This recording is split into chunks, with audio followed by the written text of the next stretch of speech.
À l'ouverture de la 15e édition des Journées européennes de développement, les présidents et chefs de gouvernement, à leur côté, la reine, épouse du roi de Belgique, ont tous salué la stratégie Global Gateway, initiative de la présidente de la Commission de l'Union européenne, Ursula von der Leyen. C'est donc parti pour un nouveau partenariat durable qui consacre un monde connecté, où on parlera moins de pauvreté et moins de famine. Ici, plus de 500 participants venus des 4 coins de la planète mèneront des réflexions pointues avec la perspective d'accélérer la croissance, le développement et la disponibilité des infrastructures numériques en Afrique et partout ailleurs.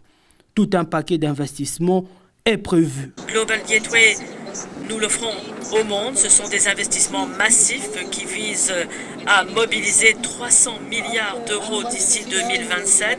150 milliards devront être mobilisés en Afrique.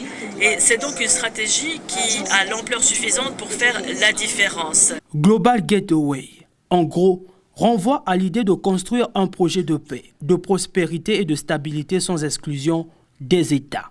Le Premier ministre Anatole Koliné-Makosso, déroulant son discours au nom de la délégation congolaise, parle d'une nouvelle page, celle de l'espoir et de l'espérance partagée. La stratégie Global Gateway est un partenariat de type nouveau qui définit les contours du monde à venir, un monde plus juste, un monde plus solidaire, un monde plus uni.